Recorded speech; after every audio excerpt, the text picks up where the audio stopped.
Hello everyone, welcome back to the channel. तो बहुत ही उम्दा लेवल के क्वेश्चंस को हम सॉल्व करते हैं। अगर आपने लास्ट लेक्चर्स नहीं देखे तो जरूर जाके देख लीजिएगा। आज भी हम बहुत ही बेहतरीन जेई लेवल के, एई लेवल के, ईएससी की पीवाईक्यूज को सॉल्व करने वाले हैं। तो पहले क्वेश्चन की तरफ चलते हैं। पहला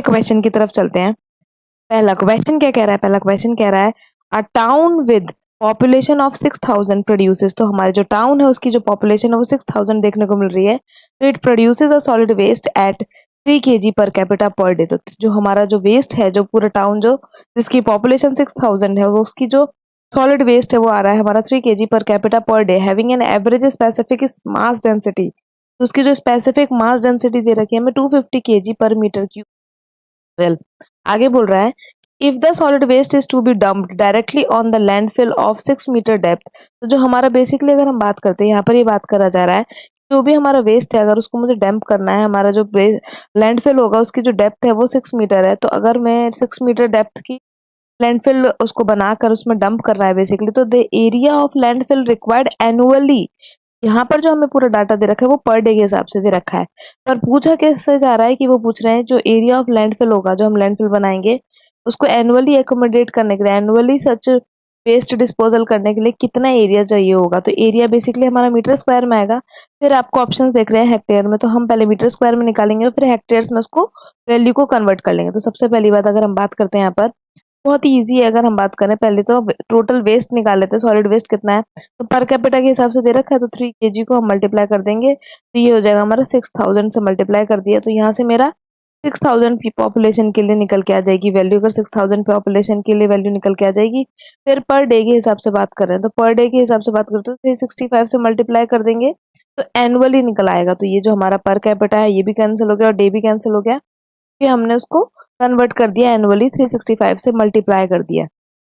फिर अगर हम बात करते हैं यहाँ नीचे हम डेंसिटी से डिवाइड करेंगे।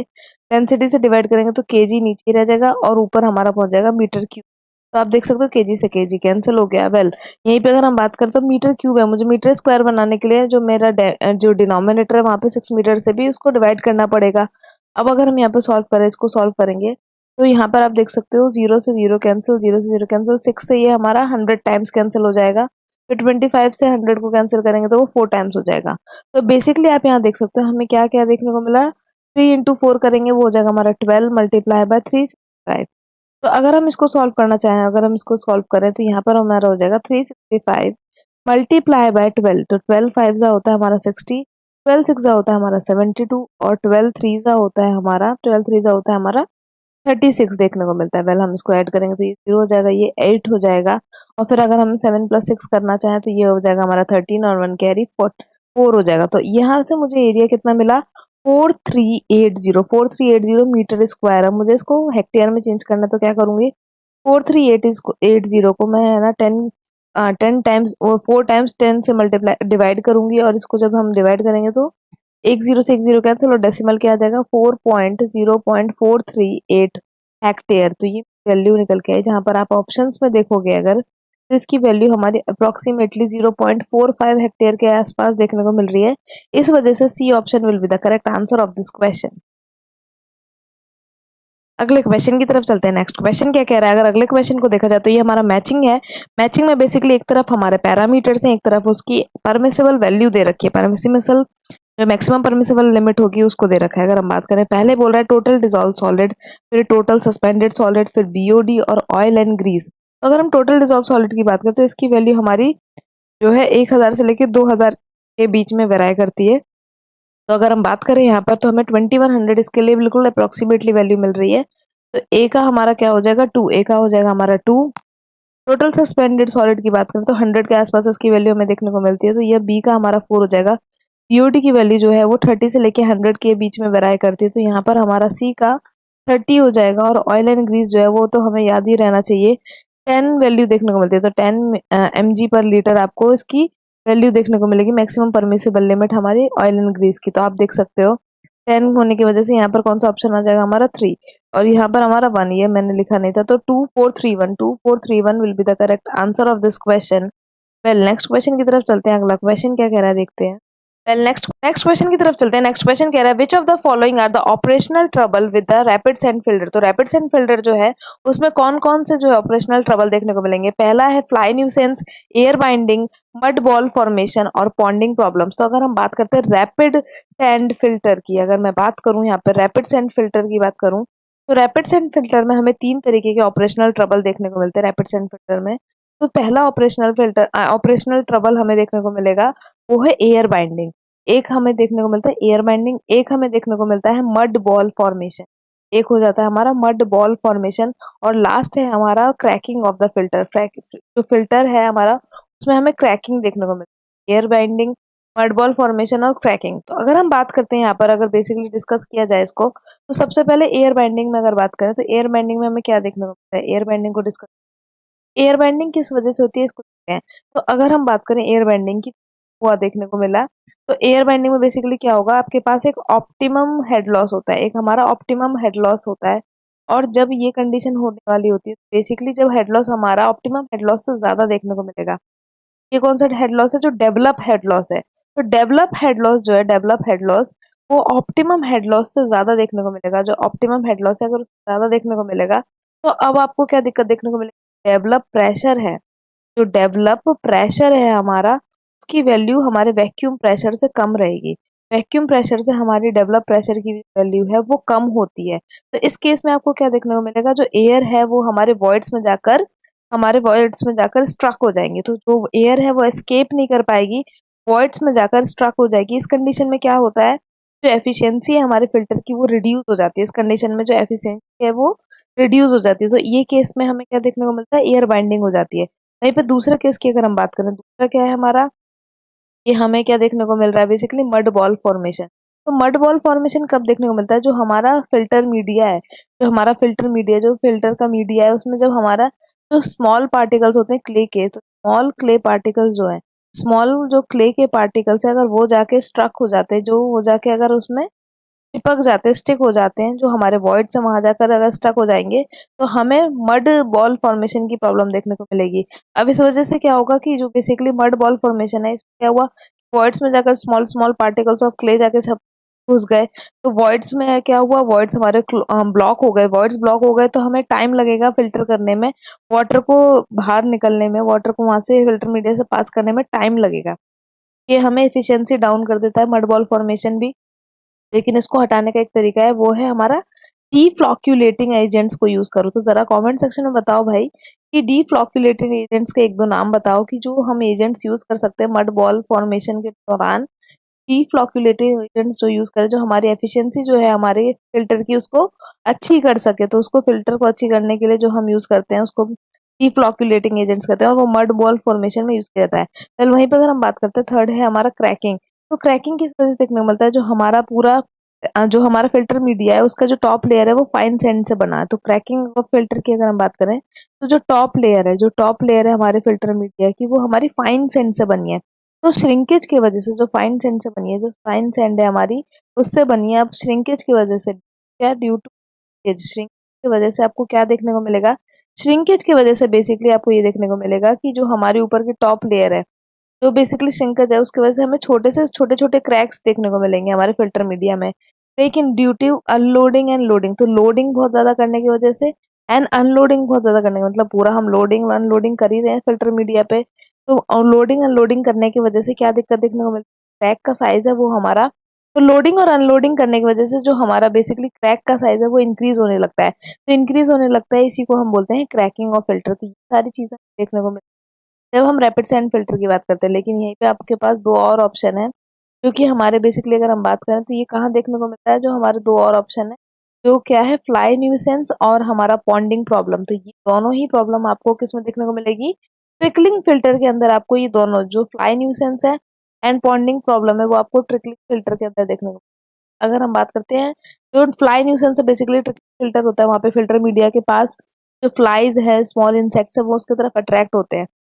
अभी कंडीशन क्या आएगी कि पॉइंट्स में जाके वो घुस जाएंगे और वो उसको क्लॉग कर देंगे, ब्लॉक कर देंगे। तो क्या होगा, हमारा जो फिल्टर मीडिया है ठीक से वर्क नहीं कर पाएगा, तो एफिशिएंसी लॉस हो जाएगी। लेकिन ये हमें ट्रिकलिंग फिल्टर में देखने को मिलता है। वहीं पे पॉन्डिंग प्रॉब्लम की अगर हम बात करें, पॉन्डिंग प्रॉब्लम में क्या होता है, जो हमारा ब्लॉक है, बॉन्डिंग प्रॉब्लम की अगर हम बात करें तो बेसिकली यहाँ पर क्या देखने को मिलता है, जो एल्गी है, जो हमारा एल्गी देखने को मिलता है, ग्रोथ ऑफ एल्गी हो गया, या फिर हमारा फंगाई की जो ग्रोथ है वो बहुत ज्यादा हो जाती है, तो फिल्टर जो है वो ब्लॉक हो जाता है और वाटर वहीं पे रुक जाता है, तो वहीं पे स्टे कर जाता है बहुत लॉन्ग टाइम पीरियड तक। तो इसी प्रॉब्लम को हम पॉन्डिंग बोलते हैं, तो इसे बोला जाता है पॉन्डिंग प्रॉब्लम। ये सब कुछ प्रॉब्लम्स हैं जो हमने डिस्कस किया। वेल यहाँ पर अभी हमारा जो ऑप्शन होना चाहिए वो ऑप्शन हो जाएगा हमारा second and third. Second and third are the operational trouble of air winding and mud ball formation is are the operational trouble in the rapid set filter. Next question की तरफ चलते हैं। नेक्स्ट क्वेश्चन कह रहा है, two water sample X and Y are collected from a sewage treatment plant. तो हमने दो सैंपल लिए हैं सीवेज ट्रीटमेंट प्लांट से, ट्रीटमेंट प्लांट है बेसिकली, और फिर उसको एनालाइज किया है कॉलीफॉर्म की प्रेजेंस के लिए। अब सबसे पहली बात यहाँ पर ये बता करने वाली है कि कॉलीफॉर्म किस चीज को डिनोट करता है। कॉलीफॉर्म एक हमारा हार्मलेस बैक्टीरिया है, हार्मलेस माइक्रो ऑर्गेनिज्म है जो कि एरोबिक है। तो हार्मलेस क्योंकि ये हमारे वाटर में प्रेजेंट होगा तो हमें कोई भी हार्मफुल नहीं है, तो हार्मलेस एरोबिक बैक्टीरिया है एरोबिक बैक्टीरिया जो है हमारा कॉलीफॉर्म है। इसकी प्रेजेंस या इसकी एब्सेंस हमको किस चीज को डिनोट करती है, इसकी प्रेजेंस या एब्सेंस इसको हमें पैथोजेंस की प्रेजेंस को डिनोट करती है, तो इसी वजह से हम कॉलीफॉर्म की प्रेजेंस को पता करते हैं। तो अब यहाँ पर अगर हम बात करें तो ये हमारा जो एक्स और वाई हमने लिया है सैंपल, इसमें कॉलीफॉर्म की प्रेजेंस को पता कर रहे हैं। जो एक्स सैंपल है it is collected at the inlet of the sewage, तो सीवेज ट्रीटमेंट यूनिट जो है उसके इनलेट पे हमने एक्स को लिया है, और जब ट्रीटमेंट हो गया होगा उसके आउटलेट पे हमने उसके एफ्लुएंट पे सैंपल वाई को लिया है। तो अब हमें ये बताना है कि इन दोनों में से कौन सा ट्रू है। तो sample X and Y will have same amount of colonies of coliform. ये स्टेटमेंट तो गलत है भाई, ट्रीटमेंट हो रहा है तो दोनों में सेम नंबर ऑफ कॉलीफॉर्म्स कैसे हो सकते हैं। अगर sample X has fewer colonies in compare to sample Y, बिल्कुल गलत। अगर हम बात करें तो फ्यूअर तो नहीं हो सकते, फ्यूअर हो जाएंगे इसका मतलब क्या है कि जो हमारा ट्रीटमेंट होने के बाद ज्यादा हमारे कॉलीफॉर्म हो, गलत हो गया। वेल वहीं पे अगर हम बात करें, सी बोल रहा है कि the sample X will have more number of coliforms than sample Y, बिल्कुल सही बात है। ट्रीटमेंट से पहले इन्फ्लुएंट पे ही तो ज्यादा कॉलीफॉर्म्स होंगे, अगर होंगे भी तो, और उसके बाद ट्रीटमेंट के बाद जो हमारे नंबर ऑफ कॉलीफॉर्म्स है वो ऑब्वियसली कम हो जाएंगे। वहीं पे अगर हम लास्ट की बात करें तो both sample do not contain any coliforms, तो वो बोल रहा है कि कॉलीफॉर्म की प्रेजेंस के लिए ही हमने ये किया है एनालाइज करने के, तो होंगे ही, तो इसलिए C option will be the correct answer of this question. अगले क्वेश्चन की तरफ चले। अगला क्वेश्चन है, और the COD test of sewage. COD का मतलब क्या है, केमिकल ऑक्सीजन। सबसे पहली बात, केमिकल ऑक्सीजन डिमांड को हम डाइक्रोमेट डिमांड भी बोलते हैं। सीओडी की बात करें तो सीओडी को हम डाइक्रोमेट डिमांड भी बोलते हैं, जो कि बेसिकली हमारा ऑर्गेनिक मैटर है, जो कि हमारा इंडस्ट्रियल वेस्ट भी है और जो हमारा डोमेस्टिक वेस्ट भी है, बायोडिग्रेडेबल होता है और नॉन बायोडिग्रेडेबल होता है। उस ऑर्गेनिक मैटर को डिकम्पोज करने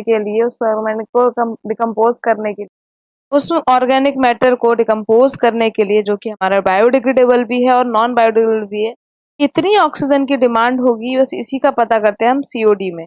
तो अब अगर हम बात करें यहाँ पे बेसिकली क्या करते हैं, हम ऑर्गेनिक मैटर को ऑक्सीडाइज करते हैं पोटेशियम डाइक्रोमेट के अंदर, और ये एक हमारा स्ट्रॉन्ग कंसंट्रेटेड एसिड होता है जो कि हमारा है सल्फ्यूरिक एसिड। तो sulphuric acid will be the correct answer. जो पोटेशियम डाइक्रोमेट है वो होता है K2CrTO7, यहाँ पर O7 होता है इसके प्रेजेंस में, और जो सल्फ्यूरिक एसिड है उसके प्रेजेंस में हम सीओडी टेस्ट को परफॉर्म करते हैं। यहाँ पर हमारा जो डिमांड है बेसिकली वो बायोडिग्रेडेबल को भी बताता है और नॉन बायोडिग्रेडेबल को भी कंसिडर करके बताता है। जो सीओडी की वैल्यू है बेसिकली हमारी हमेशा बीओडी से ज्यादा ही निकल के आती है, तो अभी यहाँ का आंसर हमारा सल्फ्यूरिक एसिड हो जाएगा। नेक्स्ट क्वेश्चन की तरफ चलते हैं। अगला क्वेश्चन क्या कह रहा है, well let's move to the next question। next question कह रहा है, identify a secondary pollutant from the following। तो हमें secondary pollutant पता करना है। यहाँ पर ऑप्शन दे रखा है, peroxy acetyl nitrate, particulate matter, nitrogen oxides and hydrocarbons। Well वहीं पे अगर हम बात करते हैं तो हमें सबसे पहले इस क्वेश्चन को समझने के लिए पॉल्यूटेंट क्या होते हैं, कितने टाइप के पॉल्यूटेंट्स हैं, उनके एग्जाम्पल इन सबको रिवाइज कर लेते हैं फटाफट से।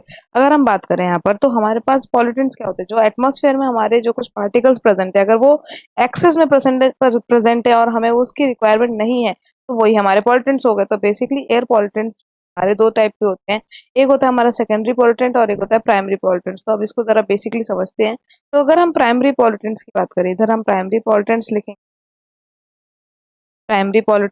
और इधर हम लिखेंगे सेकेंडरी पॉल्यूटेंट्स, और यहाँ हो जाएगा हमारा सेकेंडरी पॉल्यूटेंट्स।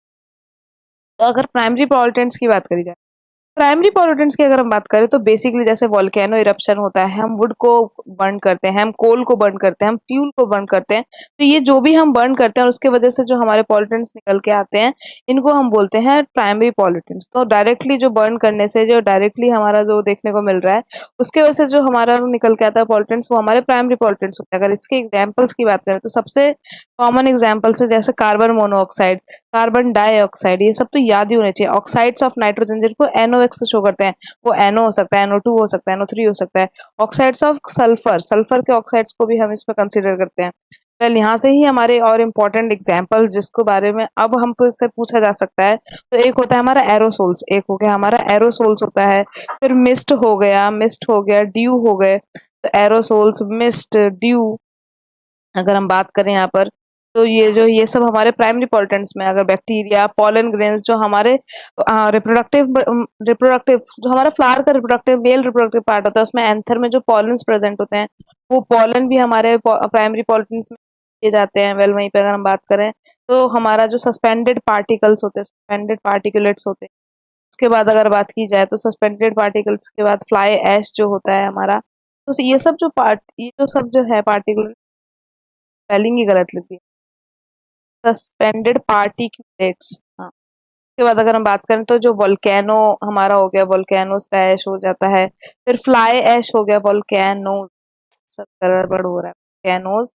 फिर उसके बाद अगर हम बात करें यहाँ पर फ्लाई ऐश, ये सब जो है हमारा, ये प्राइमरी पॉल्यूटेंट्स हमारे कंसिडर किए जाते हैं। वहीं पे अगर सेकेंडरी पॉल्यूटेंट्स की बात करें, सेकेंडरी पॉल्यूटेंट्स प्राइमरी पॉल्यूटेंट से ही मिलते हैं। जो जो प्राइमरी पॉल्यूटेंट्स होते हैं, अगर वो वाटर वेपर से रिएक्ट कर जाए, अगर वो सनलाइट से रिएक्ट कर जाए, अगर वो हमारा जो एटमॉस्फेयर में जो हमारे जो दूसरे पार्टिकल्स है, दो प्राइमरी पॉल्यूटेंट्स है, वो एक दूसरे से रिएक्ट कर जाए, तो हमको सेकेंडरी पॉल्यूटेंट्स देखने को मिलते हैं।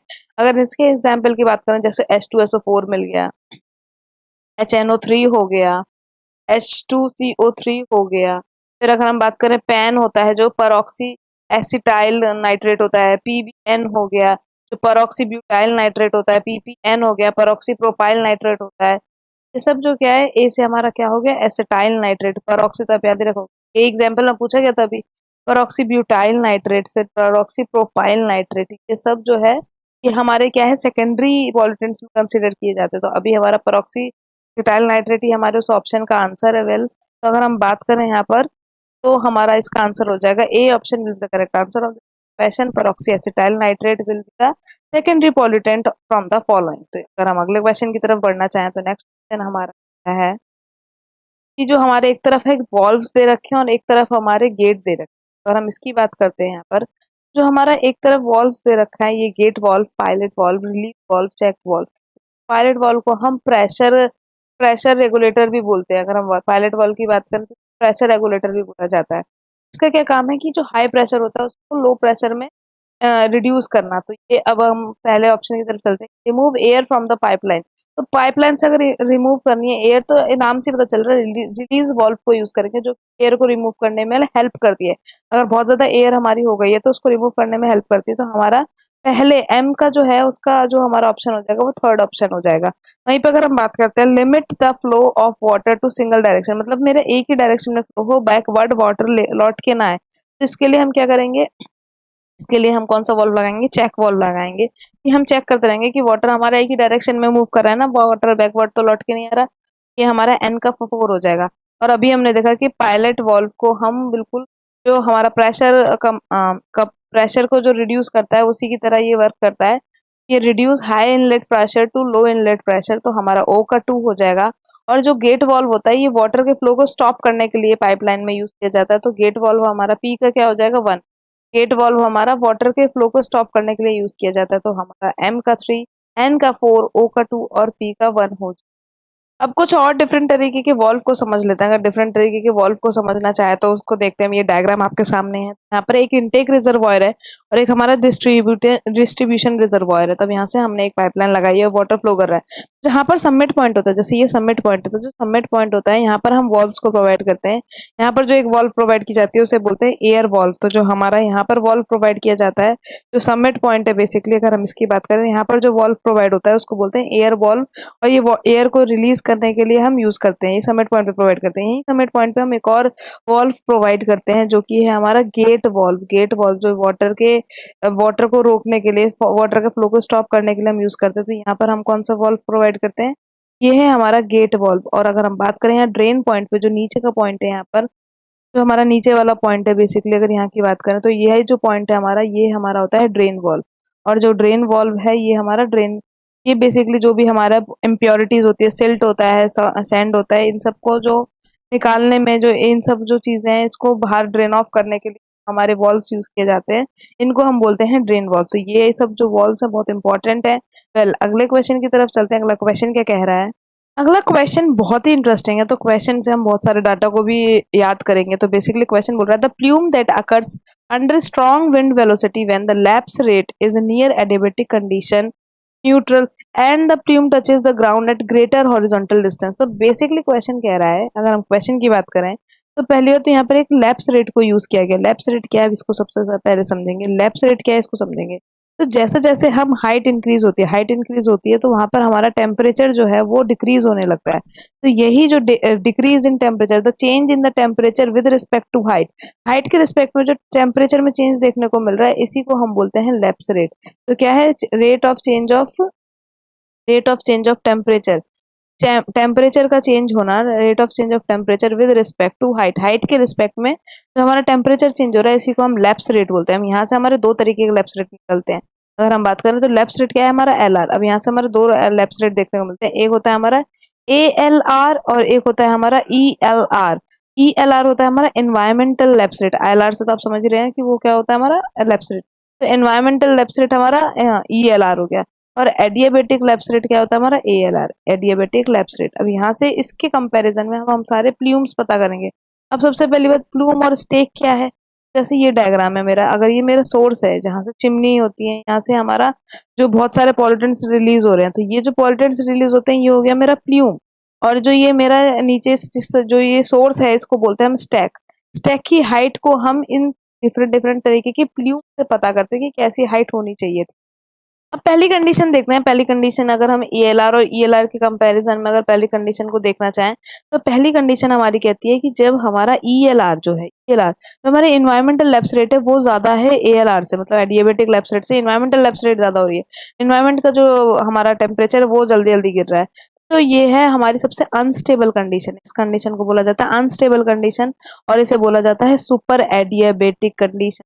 से ही मतलब वाहियात कंडीशन में इसको कंसिडर किया जाता है। ये हमारा सुपर एडियाबेटिक कंडीशन या फिर अनस्टेबल कंडीशन। अगर इस कंडीशन की बात की जाए तो यहाँ पर जो हमारे प्लूम बनते हैं, जो ये प्लूम हमारे बनते हैं, इसको बोलते हैं हम लूपिंग प्लूम। इसको बोला जाता है हमारा लूपिंग प्लूम। यहाँ पर हमारा लूपिंग प्लूम बनता है सुपर एडियाबेटिक कंडीशन में, आपको याद रखना है। तो बेसिकली इसमें क्या है, हमें जो स्टेक होल्डर है, जो हमारा स्टेक है, उसको हमें बढ़ाना पड़ेगा क्योंकि ये नीचे तक हमारा टच कर आता है। ये हमारा हो गया लूपिंग प्लूम। वहीं पे अगर हम दूसरी कंडीशन की बात करते हैं, दूसरी कंडीशन क्या है जिसमें उल्टा हो जाएगा, ELR की जो वैल्यू है, ELR जो है हमारा ALR से कम हो जाएगा। ALR जो है हमारा, ELR जो है बेसिकली इन्वायरमेंटल लैप्स रेट, वो ALR जो है हमारा एडियाबेटिक लैप्स रेट उससे कम हो जाएगा। तो ये हमारा स्टेबल कंडीशन में कंसिडर किया जाता है। ये हमारा स्टेबल कंसिडर किया जाता है। इसको सब एडियाबेटिक भी बोला जाता है, सभी एडियाबेटिक कंडीशन बोला जाता है। और यहाँ पर अगर हम बात करते हैं तो यहाँ पर हमको कोनिंग देखने को मिलती है। यहाँ पर जो प्लूम बनती है उसका नाम आपको याद रखना है, वो कोन की शेप में आपको यहाँ पे देखने को मिलती है। इस तरीके से कोन की शेप में प्लूम ऊपर जाएगी, तो ये हमारा कोनिंग है। वहीं पे तीसरी कंडीशन की बात करें, यहाँ पर क्या होगा, ELR जो है वो ALR के इक्वल हो जाएगा। ELR और ALR इक्वल है तो ये कंडीशन हमारा न्यूट्रल कंडीशन है, न्यूट्रल कंडीशन है। और इसमें आपको कैसी देखने को मिलेगी, इसमें जो प्लूम है वो आपको देखने को मिलेगी बेसिकली, इसमें वर्टिकल अपराइज देखने को मिलेगा। यहाँ पर क्या देखने को मिलेगा, वर्टिकल अपराइज देखने को मिलेगा।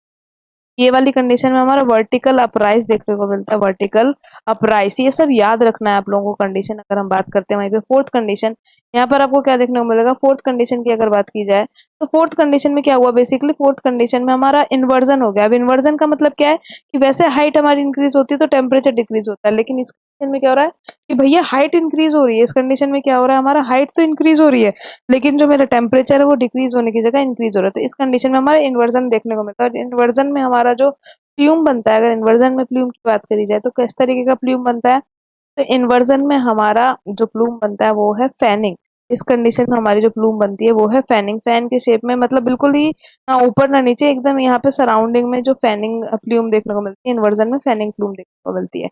वहीं पे हमारे पास और 3 कंडीशन है जो इन्वर्जन और सुपर एडियाबेटिक कंडीशन को हम मिला के करते हैं।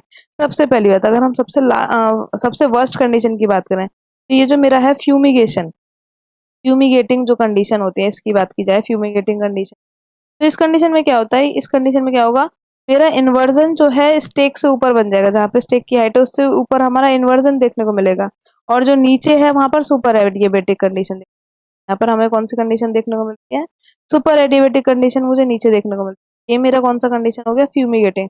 फ्यूमिगेटिंग की अगर हम बात करें, यहाँ पर फ्यूमिगेटिंग की बात करें तो ऊपर इन्वर्जन नीचे सुपर एडियाबेटिक, और ये हमारा वर्स्ट कंडीशन में इसको हम कंसीडर करते हैं, वर्स्ट कंडीशन कंसीडर।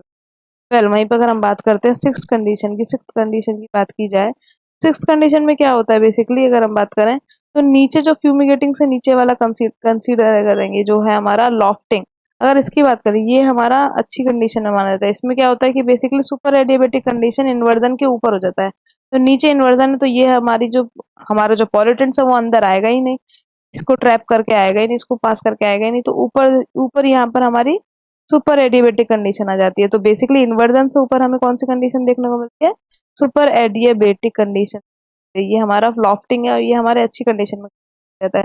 वहीं पर अगर हम सेवेंथ कंसीडर करें, जो सेवेंथ कंडीशन है उसको बोलते हैं हम ट्रैपिंग। ट्रैपिंग में क्या होता है, ट्रैपिंग में आपको क्या देखने को मिलेगा, जो सुपर एडियाबेटिक कंडीशन है, जो सुपर एडियाबेटिक कंडीशन यहाँ पर जो सुपर एडियाबेटिक कंडीशन, वो दोनों जो हमारा इन्वर्जन, दोनों ऊपर नीचे, जो सोर्स के बिलो सोर्स के अबव हमारा इन्वर्जन में जो है वो ट्रैप हो गया है, बेसिकली ट्रैप हो गया, तो इस कंडीशन को हम बोलते हैं ट्रैपिंग कंडीशन। तो ये डिफरेंट डिफरेंट टाइप की प्लूम्स को हमने यहाँ पे डिस्कस किया। अभी इस क्वेश्चन के आंसर को हम डिस्कस करते हैं बेसिकली। तो ये सब डाटा आप लोग को याद रखना है, एकदम लिख लिख के बार बार प्रैक्टिस करिएगा।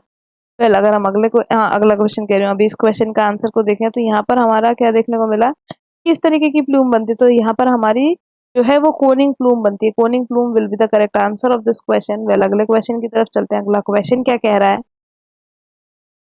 नेक्स्ट क्वेश्चन की तरफ चलते हैं। नेक्स्ट क्वेश्चन क्या कह रहा है, नेक्स्ट क्वेश्चन हमारा स्टेटमेंट बेस्ड है, जिसमें हमें इनकरेक्ट स्टेटमेंट पता करना है। तो जो इनकरेक्ट स्टेटमेंट है वो मेरे इस क्वेश्चन का करेक्ट आंसर हो जाएगा। स्टेटमेंट 1 की बात करें तो स्टेटमेंट 1 कह रहा है कि the 5-day BOD value of waste water indicates the carbonaceous BOD। अगर हम बात करते हैं यहाँ पर जो वेस्ट वाटर है उसमें जो हमारा 5D जो BOD का वैल्यू है वो हमारे कार्बोनेशियस BOD को शो करता है। वहीं पे स्टेटमेंट 2 की बात करते हैं तो वहां पे 5-day जो BOD की वैल्यू है वो बोल रहा है indicates both carbonaceous and nitrogenous BOD। तो स्टेटमेंट 1 या 2 में से कोई एक ही करेक्ट हो सकता है।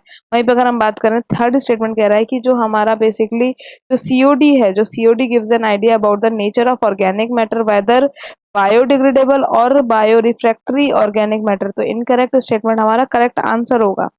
अगर हम यहाँ पे बात करें तो सबसे पहली बात, BOD क्या है, BOD मेरा जो BOD की फुल फॉर्म होती है वो होती है बायोकेमिकल ऑक्सीजन डिमांड। लोग समझते हैं बायोलॉजिकल ऑक्सीजन डिमांड, जो कि सही नहीं है। Biochemical oxygen demand will be the correct answer of this full form BOD। तो बायोकेमिकल ऑक्सीजन डिमांड इसको बोला जाता है। अब अगर हम बात करते हैं बायोकेमिकल ऑक्सीजन डिमांड की, ये कौन सी अमाउंट की ऑक्सीजन है, ये वो अमाउंट की डिजोल्व ऑक्सीजन है। बेसिकली हम इससे क्या कैलकुलेट करते हैं, इससे हम कैलकुलेट करते हैं वो डिजोल्व ऑक्सीजन जो कि एक एरोबिक बायोलॉजिकल ऑर्गेनिज्म, ये सब टर्म्स बहुत इंपॉर्टेंट है।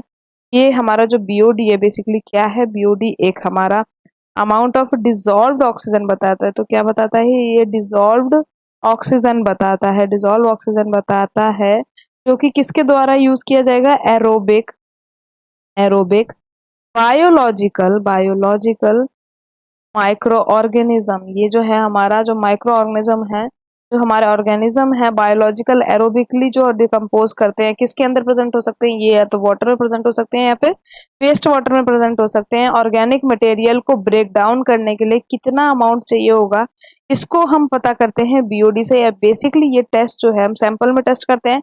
जो सैंपल लिया जाता है ये एक पर्टिकुलर सर्टेन टेम्परेचर पे, जो 20 डिग्री सेंटीग्रेड है वहां पर किया जाता है, और पर्टिकुलर स्पेसिफिक टाइम के लिए 5 दिन के लिए किया जाता है। तो अब जो यहाँ से हमारी 5 दिन में जो हमारा ऑर्गेनिक मैटर डिकम्पोज होता है और जितनी अमाउंट ऑफ ऑक्सीजन हमारी रिक्वायर्ड होती है, ये बेसिकली हमारी कार्बोनेशियस BOD होती है। ये कौन सा है, फर्स्ट स्टेज BOD है, और इसे कार्बोनेशियस BOD कहते हैं। जो कि हमारा जो ऑर्गेनिक कार्बन है, जो ऑर्गेनिक मैटर में जो हमारा कार्बन प्रेजेंट है, उसको कार्बन डाइऑक्साइड में कन्वर्ट करने के लिए यूटिलाइज होता है। तो स्टेटमेंट 1 जो है मेरा एग्जैक्टली करेक्ट है, लेकिन मुझे इनकरेक्ट स्टेटमेंट फाइंड करना है। इसका मतलब क्या है कि जो 5D वैल्यू है, जो 5D वैल्यू निकल के आती है बीओडी की, वो मेरे को बस कार्बोनेशियस बीओडी देती है, नाइट्रोजीनियस बीओडी नहीं देती है। तो स्टेटमेंट 2 मेरा इनकरेक्ट है एक तो। और नाइट्रोजीनियस बीओडी क्या है, ये मेरा सेकंड स्टेज बीओडी है, इसको हम बोलते हैं सेकंड स्टेज। यहाँ पर क्या होता है, जब मेरा 5 डे हो जाता है उसके बाद जो बीओडी की डिमांड होती है वो बेसिकली हमारी सेकंड स्टेज बीओडी होती है, जिसमें जो हमारा ऑक्सीजन है वो उसकी डिमांड वो क्या क्या करता है, जो हमारा ऑर्गेनिक नाइट्रोजन प्रेजेंट है, अगर मैं बात करूँ यहाँ पर किसको कन्वर्ट करता है, तो अगर ऑर्गेनिक नाइट्रोजन है या फिर अमोनिया है या फिर हमारा नाइट्राइट है, ऑर्गेनिक नाइट्रोजन हो गया, अमोनिया हो गया, और जो हमारा नाइट्राइट है उसको नाइट्रेट में कन्वर्ट करता है, उसको कन्वर्ट करता है वो नाइट्रेट में। तो इन दोनों ही चीजों को, अमोनिया और नाइट्रोजन, अमोनिया ऑर्गेनिक नाइट्रोजन और नाइट्राइट को कन्वर्ट करता है वो हमारा नाइट्रेट में कन्वर्ट करता है बेसिकली। ये जो ऑक्सीजन हमें यहाँ पर रिक्वायरमेंट होती है इसको बोलते हैं हम नाइट्रोजीनियस बीओडी। वेल तो वहीं पे अगर हम सीओडी की बात करते हैं, तो जो सीओडी है मेरा, सीओडी वो ऑर्गेनिक मैटर जो हमारा बायोडिग्रेडेबल है और नॉन बायोडिग्रेडेबल दोनों को, यहाँ पर और वर्ड लिखा है इस वजह से ये स्टेटमेंट गलत हो गया, तो जैसे ही गलत हो गया और ये हमारा करेक्ट आंसर होगा क्योंकि हमें इनकरेक्ट फाइंड करना है। तो स्टेटमेंट 3 भी इनकरेक्ट है, क्योंकि जो ऑर्गेनिक मैटर बायोडिग्रेडेबल है और नॉन बायोडिग्रेडेबल दोनों है, उसके अमाउंट कितना ऑक्सीजन चाहिए होगा उसकी बात करता है हमारा सीओडी, जिसे डाइक्रोमेट डिमांड भी कहते हैं। और ऊपर से ये इसकी जो वैल्यू आती है वो बीओडी से ज्यादा निकल के आती है। तो स्टेटमेंट 2 और स्टेटमेंट 3, 2 एंड स्टेटमेंट 3 दोनों ही इनकरेक्ट स्टेटमेंट है। पहले अगले क्वेश्चन की तरफ चलते हैं। अगला क्वेश्चन है कि डिटरमाइन द क्वांटिटी ऑफ, तो मुझे क्वांटिटी पता करनी है ब्लीच पाउडर की required for the rural water supply scheme so as the chlorinate 20,000 litres of water. तो मेरे एक सोसाइटी में 20,000 लीटर वाटर जाता है, इसके लिए मुझे ब्लीचिंग पाउडर की क्वांटिटी को पता करना है। तो क्लोरीन डिमांड मेरा क्या है, 2 mg पर लीटर। तो 1 लीटर में 2 mg का जो क्लोरीन है वो हम तो इनपुट करते हैं, तो क्लोरीन की डिमांड पड़ेगी 1 लीटर में 2 mg की, 2 मिलीग्राम की। पर यहाँ पर एक पॉइंट देने वाला, जो ध्यान देने वाला पॉइंट ये है कि ब्लीचिंग पाउडर वो है, मतलब अवेलेबल क्लोरीन में से मुझे 50% ही ब्लीचिंग पाउडर मिल रहा है। तो अब इसी हिसाब से मुझे ब्लीचिंग पाउडर की क्वांटिटी निकालनी है। पर सबसे पहली बात तो ऑप्शंस को देख लीजिए। ऑप्शंस क्या है हमारा, 40 ग्राम, बी ऑप्शन है मेरा 80 ग्राम, सी ऑप्शन है मेरा 120 ग्राम और डी ऑप्शन है मेरा 100। तो अब देखते हैं कि इनमें से कौन सा ऑप्शन बिल्कुल करेक्ट है। तो इसका मतलब मुझे ग्राम में निकालना है। तो अगर मैं 1 लीटर में मुझे 2 mg रिक्वायरमेंट है क्लोरीन की, अगर मैं बात करती हूँ यहाँ पर, तो 20,000 लीटर के लिए 20,000 लीटर क्या करेंगे, मल्टीप्लाई कर देंगे। तो 2 मिलीग्राम को पहली बार तो ग्राम में कन्वर्ट किया, 1000 से डिवाइड करना पड़ेगा, 1000 से डिवाइड कर दिया और लीटर से मल्टीप्लाई कर दिया, तो 20,000 लीटर आ गया। अब 3 0 से 3 0 कैंसिल, यहाँ से मेरे को ग्राम में निकल के आ गया जो मेरा क्लोरीन की डिमांड है। बेसिकली अगर मैं क्लोरीन की डिमांड की बात करूँ तो मुझे क्लोरीन की डिमांड निकल के आ गई 40 ग्राम निकल के आ गया। लेकिन फटाफट से ए पे टिक नहीं करना है, यहाँ पर ये याद रखना है कि 50% ही हमको मिल रहा है, तो मैं 50% से इसको डिवाइड करूंगी तो अपॉन में 100 ऊपर जाएगा, 50 से ये हमारा कैंसिल होगा 2 टाइम्स में। तो अब आएगा मेरा जो क्लोरीन का डिमांड। तो मुझे अवेलेबल कितना क्लोरीन देना, मतलब मेरे को ब्लीचिंग पाउडर कितना चाहिए होगा, 80 ग्राम ब्लीचिंग पाउडर की रिक्वायरमेंट होगी जब 20,000 लीटर वाटर को मैं सप्लाई कर रही हूँ। ये हमारा 80 gram will be the correct answer of this question. Well अगले क्वेश्चन की तरफ आगे बढ़े। अगला क्वेश्चन कह रहा है ड्यूरिंग द क्लोरीनेशन प्रोसेस के दौरान aqueous chlorine react with water. तो हम क्लोरीनेशन प्रोसेस के दौरान जो है हमारा एक्वस क्लोरीन को रिएक्ट कराते हैं वाटर से, तो हमें क्या क्या देखने को मिलता है, सी एल माइनस देखने को मिलता है, HOCl में देखने को मिलता है, H+ की वैल्यू देखने को मिलती है। तो अगर हम बात करें यहाँ पर तो बेसिकली कहा जा रहा है कि as shown in the figure, तो हमारा यहाँ पर फिगर कह रही हूँ, as shown in the reaction, यहाँ पर नीचे रिएक्शन दे रखा है, और the most active disinfectant in the chlorination process from the amongst the following. तो ये जो हमारा H+ है, HOCl है, Cl है और जो हमारा H2 है, इनके कंपेयर में हमारा कौन सा सबसे एक्टिव डिसइंफेक्टेंट होगा, सबसे एक्टिव डिसइंफेक्टेंट बताना है मुझे। ये अब हम अगर बात करें इक्वेशन की, यहाँ पे कुछ डाटा को समझ लेते हैं। सबसे पहली बात कि डिसइंफेक्शन क्या होता है। डिसइंफेक्शन एक प्रोसेस है, डिसइंफेक्शन एक हमारा प्रोसेस है जिसमें बेसिकली हम जो हार्मफुल बैक्टीरिया प्रेजेंट होते हैं हमारे वाटर के अंदर उसको हम इनएक्टिव करते हैं। तो जो हमारा डिसइंफेक्शन है, डिसइंफेक्शन एक प्रोसेस है। डिसइंफेक्शन की बात की जाए क्या है, एक प्रोसेस है हार्मफुल बैक्टीरियाज जो होते हैं, हार्मफुल बैक्टीरियाज उसको हम इनएक्टिव करते हैं। हार्मफुल बैक्टीरिया जो वाटर के अंदर प्रेजेंट है इसको इनएक्टिव करते हैं, इसको करते हैं हम इनएक्टिव। इस प्रोसेस को हम बोलते हैं डिसइंफेक्शन। अगर हम इसमें बात करें डिसइंफेक्शन में, जो बेसिकली तो हम फिजिकली भी कर सकते हैं और केमिकल प्रोसेस, किसी भी प्रोसेस की तरह हम डिसइंफेक्ट कर सकते हैं। वेल वहीं पे अगर हम बात करें इसका सबसे मोस्ट फेमस जो हमारा मेथड है, मोस्ट फेमस मेथड जो है वो है chlorination. Chlorination most major method है हमारा डिसइंफेक्शन का, जिसमें हम क्लोरीन को ऐड करते हैं वाटर के अंदर। क्लोरीन को ऐड किया जाता है वाटर के अंदर, इसे बोलते हैं हम क्लोरीनेशन। अब कुछ पॉइंट्स जो याद रखने वाले हैं हमारे क्लोरीनेशन से रिगार्डेड, तो ये है कि अगर मेरा पीएच, अगर मैं बात करूं पीएच की, अगर मेरे पीएच की जो वाटर है मेरा, उसका पीएच 5 से कम होगा तो मेरा क्लोरीन फ्री पड़ा रहेगा, क्लोरीन कोई भी रिएक्शन नहीं करेगा, क्लोरीन कोई भी रिएक्शन नहीं करेगा, फ्री क्लोरीन पे वाटर में रहेगा। वहीं पे लेकिन अगर हम बात करते हैं, यहाँ पर क्वेश्चन पूछा जा रहा था बेसिकली कि देखो जैसे अगर क्लोरीन है उसको जब वाटर में मिलाते हैं, वाटर में मिलाते हैं तो एक रिएक्शन देखने को मिलती है। एक होता है हमारा HOCl बनता है और एक बनता है मेरा HCl, ये बनता है हमारा बेसिकली। अगर हम बात करें, हम यहाँ पर HOCl की बात की जाए, HOCl जो है वो अलग ही ब्रेक डाउन होता है। HOCl की बात करें तो एक होता है OCl माइनस और एक होता है H प्लस में ब्रेक डाउन होता है। लेकिन अगर आगे की जो ये रिएक्शन है, जो ये वाली रिएक्शन है, अगर मैं इस रिएक्शन की बात करूँ, ये रिएक्शन मुझे तब देखने को मिलती है जब मेरा पीएच जो है 8 से ज्यादा हो। और मुझे HOCl कब देखने को मिलता है, HOCl तब देखने को मिलता है जब मेरा पीएच है वो 7 से कम हो। अब बेसिकली आप देखो पीएच का बहुत बड़ा खेल है वाटर में, अगर वो 5 पे है, 5 से कम पे है तो मेरा फ्री क्लोरीन रह जाएगा, कोई फायदा ही नहीं है। 8 से ज्यादा है तो मुझे OCl माइनस और H प्लस देखेगा, और मुझे ये क्यों नहीं चाहिए, क्योंकि यहीं पे तो ये पूछा जा रहा है कि इन सब में से सबसे ज्यादा इफेक्टिव कौन है। तो HOCl जो है, HOCl वो मोर इफेक्टिव है, इनफैक्ट कितना 80% ज्यादा इफेक्टिव है OCl माइनस से, तो मोर इफेक्टिव है किससे, OCl माइनस से, वो भी कितना 80% ज्यादा इफेक्टिव है, 80% ज्यादा इफेक्टिव है।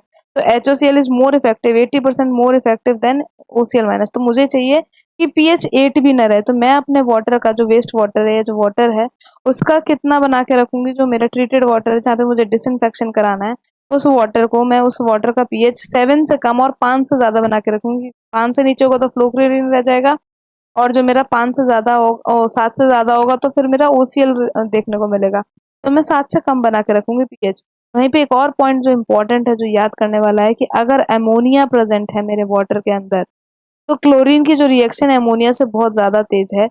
अगर अमोनिया प्रेजेंट है वाटर के अंदर, अमोनिया प्रेजेंट है तो वो मेरा इमीडिएटली रिएक्ट कर जाएगा अमोनिया के संग और बना देगा क्लोरोअमीन, जो बनाता है हमारा बेसिकली क्या बनाता है, क्लोरोअमीन। तो अगर मेरा अमोनिया प्रेजेंट है तो मैं सबसे पहले कोशिश करूंगी कि जो मेरा वाटर के अंदर अमोनिया है वो हम उसे हटा लें, नहीं तो क्लोरीन की डिमांड को, नंबर को इंक्रीज करना पड़ेगा। तो ये इंपॉर्टेंट डाटा, ये स्लाइड बहुत इंपॉर्टेंट है, अपने नोट्स में इसको कर लीजिएगा। और इस क्वेश्चन का आंसर हमें आराम से मिल चुका है कि HOCl जो है, बेसिकली HOCl जो है वो मोर इफेक्टिव है, इनफैक्ट 80% ज्यादा इफेक्टिव है। तो B will be the correct answer of this question की मोस्ट एक्टिव डिसइंफेक्टेंट हमारा HOCl हो जाएगा। वेल अगले क्वेश्चन की तरफ चलें। अगर अगला क्वेश्चन देख, अगला क्वेश्चन कह रहा है कि basically if 75% water is supplied, तो अगर 75% वाटर मेरा सप्लाई किया गया is available for disposal on sewage farm constructed for population of 25,000, 25,000 के लिए हमने वो जो सीवेज को, सीवेज फार्म बेसिकली इतनी पॉपुलेशन के लिए हमारा कंस्ट्रक्ट किया गया, और 75% ऑफ सप्लाइड वाटर, जो हमने सप्लाई किया है वाटर उसका 75% हमारा वेस्ट वाटर बन गया है, सीवेज बन गया है। बेसिकली अगर हम बात करें तो हम कितना वाटर सप्लाई कर रहे हैं, सप्लाई का रेट है हमारा 200 लीटर पर हेड, तो एक हेड पर हम 200 लीटर दे रहे हैं।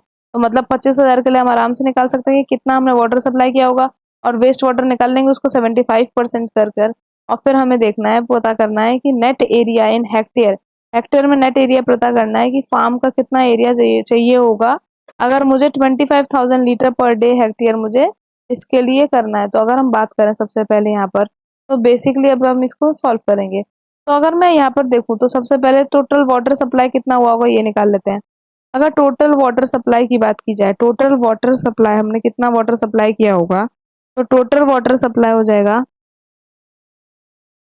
की वैल्यू हमारी हो जाएगी यहाँ पर, जो रेट है मेरा, रेट है 200 लीटर पर हेड, जिसमें मैं लीटर को मल्टीप्लाई कर दूंगी यहाँ पर। अगर मैं 25,000 से मल्टीप्लाई कर दूं तो ये निकल के आ जाएगा, जो कि 25 टू 50 होता है, और कितनी जीरो है, 1 2 3 4 5, और यहाँ पर हमारा 10 टू द पावर 5 हो जाएगा। ये मेरा लीटर पर डे में निकल के आ गया। तो एक दिन में मेरे को इतना लीटर वाटर सप्लाई हो रहा है। अब इसका हम कितना वाटर को सीवेज में कन्वर्ट कर रहे हैं, तो अगर मैं सीवेज में कन्वर्ट करने की बात करूँ, सीवेज में कन्वर्ट हो रहा है हमारा 75%। तो 75% अपॉन 100 मल्टीप्लाई में 50 हो जाएगा, और यहाँ पर हमारा 1 2 3 4 5 5 जीरो, तो 2 जीरो तो यहीं से कैंसिल हो गए।